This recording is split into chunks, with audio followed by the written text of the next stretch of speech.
Olá, bem-vindos a mais um programa Lado a Lado, na rede RVC. E hoje eu tenho a satisfação de ter aqui ao meu lado a professora, a doutora Luísa Folgueiras. Vocês vão ter uma conversa hoje muito legal, um bate-papo muito bacana, que vocês vão ver o que a Luísa anda aprontando por aí. Não é de hoje, né, Luísa? Não, não é. Luísa, seja bem-vinda. Muito obrigado de você estar aqui com a gente. Agradeço o convite, né, da rede para ter essa oportunidade de estar Olha, aqui. a gente que agradece, que a gente sabe que também a sua vida é corrida. A Luísa, ela é professora no Departamento de Engenharia, na faculdade em Taubaté, né, Luísa? Uhum. E ela não é só isso, ela faz 1000 coisas ao mesmo tempo, né? E que a gente vai conversar um pouco sobre isso. E se eu fosse você que está aí do outro lado, eu não perdia esse programa, né? Luísa, conta pra gente, a tua formação inicial, então, foi na parte de administração ou na parte de engenharia? Foi na engenharia, eu sou formada em engenharia química pela Faculdade de Lorena, né? A Faculdade de Engenharia Química de Lorena, que agora é a USP. Isso. E, posteriormente, eu fiz a graduação em administração de empresas em São Paulo. E depois, como gostei da área acadêmica, eu permaneci e resolvi fazer mestrado e doutorado. E ambos eu fiz no ITA, né, em São José dos Campos. Espetacular, né? O ITA, como todo mundo sabe, é uma instituição de super renome, prestígio mundial, né? E super difícil entrar, né? Então, estou do lado de um crânio aqui do meu lado, né? Luísa, me conta, assim, a parte da administração, né? Por que você buscou a administração no meio da engenharia e depois foi para o ITA? Na época que eu me formei era muito comum, como é ainda, né, o engenheiro se formar e trabalhar, atuar como engenheiro. E nesse trabalho, né, relacionado com a engenharia, o engenheiro tende a ir mais para o lado administrativo do que propriamente dito o técnico, né, com o passar dos anos. Certo. Então eu achei interessante aliar isso no momento inicial da minha carreira, já ter noção o que seria administração, o que eu poderia esperar com relação a esse título, né?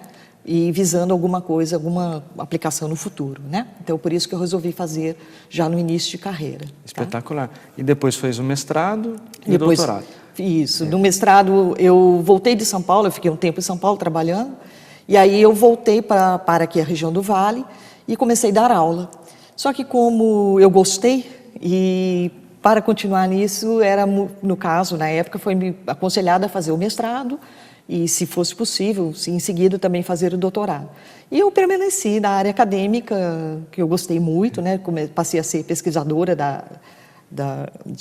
nessa área, né? Atuando na universidade. E aí isso daí me estimulou a seguir cada vez mais os cursos carreira, relacionados, né, com a área acadêmica, fazendo pós-doutorado, etc. E até hoje, né? Até hoje. A gente não pode parar nunca, né? não. Quem é da área acadêmica tem que, a vida toda, praticamente, continuar se atualizando. Né? Parar e mesmo hoje, lá no ITA, você está ligada em que parte? Né? Isso. Eu continuo desenvolvendo pesquisa, né, na universidade e, consequentemente, eu uso laboratórios que são de algumas instituições. Eu uso laboratórios da Unifesp, utilizo, às vezes, por parceria com laboratórios da Unesp, de Guará, como também lá no ITA, né? No ITA eu trabalho quando eu preciso, dentro de um laboratório que se chama Laboratório de Guerra Eletrônica. É um laboratório de uso militar, ele desenvolve ferramentas, né, eletrônicas, softwares e afins para a área militar, e lá dentro tem os equipamentos que eu preciso para avaliar os materiais que eu trabalho, que eu desenvolvo. Tá? Luiz, mas assim, eu sei que é tudo muito complicado para a gente, né? É bem complexo. Então, em palavras assim, mais suaves para quem está nos assistindo, bem simples, para a gente poder entender, me conta isso dessa guerra eletrônica, o que é que você está estudando lá, o que está em voga, conta para a gente mais com palavreado que a gente possa entender. Porque Não, senão, tudo bem, é isso mesmo. Eu desenvolvo um material que se chama materiais absorvedores de radiação eletromagnética, né? E esses materiais têm a sigla MARI. Esses materiais, eles visam o quê? Eles visam uma aeronave, quando é revestida com esse material, ele não aparece ao radar. A aeronave que eu falo é a aeronave militar. Sim. Porque a aeronave comercial, ela tem que aparecer no radar, tem que ser rastreada, etc. Mas a aeronave militar, ela precisa fazer alguma missão sem ser vista no radar, muitas vezes. Invisível, né? Invisível ao radar. Não é invisível ao radar. à vista, né? Então, você aplica esse material na superfície e a aeronave vai fazer a missão dela. Faz a missão, depois que ele executou, aí ele pode até aparecer no radar, mas até então, até chegar no objetivo dele, no alvo, ele tem que estar camuflado. O que acontece? Esse material, quando eu preparo nos laboratórios, depois, em seguida, eu preciso avaliar para ver se realmente ele está atuando né, com a finalidade que está sendo... Não correr o risco, de repente, do avião ser descoberto por algum radar. Né? Então, a gente vai para esse laboratório, que tem o nome de Laboratório de Guerra Eletrônica, lá dentro tem um equipamento, que é uma técnica, existem várias técnicas, mas essa é uma das técnicas que tem dentro desse laboratório, que se chama técnica de guia de ondas. Então, eu coloco o material lá dentro desse equipamento e vou fazer essa avaliação.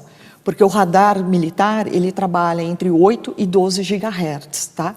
Então, eu vou fazer a avaliação desse material exatamente nessa faixa de frequência, que é o que interessa para esse fim, né? Entendi, tá? Espetacular. Olha, é muito complicado mesmo, mas complicado, então você ajuda na nossa segurança nacional, né? Diretamente nisso daí, não é bem ajudar na segurança, né? Mas atuando. Luísa, agora me conta uma defesa. coisa. Eu sei que você também faz um lado muito de aventura, não é? Isso. De fazer grandes escaladas, grandes trekkings, não sei se é o nome correto, mundo afora, né? E me conta como isso começou, Luísa. Como que você saiu de uma área e foi para outra? Foi um hobby ou foi uma coisa que te motivou? Como foi isso? Então, na verdade, o trekking, né, o acampamento, o montanhismo, ele está dentro do meu costume, né, do dia a dia, desde pequena, porque meu pai, ele era estrangeiro, ele já faleceu, mas ele era estrangeiro. E ele fazia essas coisas, ele fazia acampamento, a gente entrava mato adentro, montanhas, etc. E isso aí estimulou nos filhos, né? Então, não é de hoje. O que eu posso ressaltar para atender isso que você acabou de me fazer, né, de como pergunta, é contar o que eu fiz no ano passado. Acho que fica mais legal eu falar o que está mais recente do que lá do passado, né? Então, eu fiz dois trekkings no ano passado, que um é a montanha Kilimanjaro, né? Que é a montanha mais alta da África, né? Considerada como o topo da África. E também fui para o Nepal, no campo base do Everest, né? Então, o Kilimanjaro, tanto o Kilimanjaro como o Nepal são sensacionais, né? O trekking, né? No caso do Kilimanjaro, o país em que a montanha, né, fica na Tanzânia, ela fica bem, na verdade, bem no limite entre Tanzânia e Quênia, tá? Então, os dois países têm coisas muito interessantes para... Coisas belíssimas, belíssimas, né? Belíssimas para... E a preparação não é fácil, né? A preparação não é fácil. Não é. Tem que ter um pouco de preparo físico, né?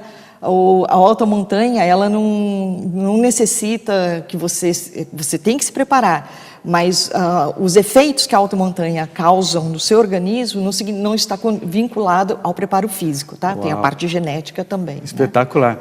Luísa, a gente vai dar um pequeno intervalo e daqui a pouco a gente volta e vamos ver várias fotos dessas expedições que a Luísa participou e ela vai descrever para nós. Até já!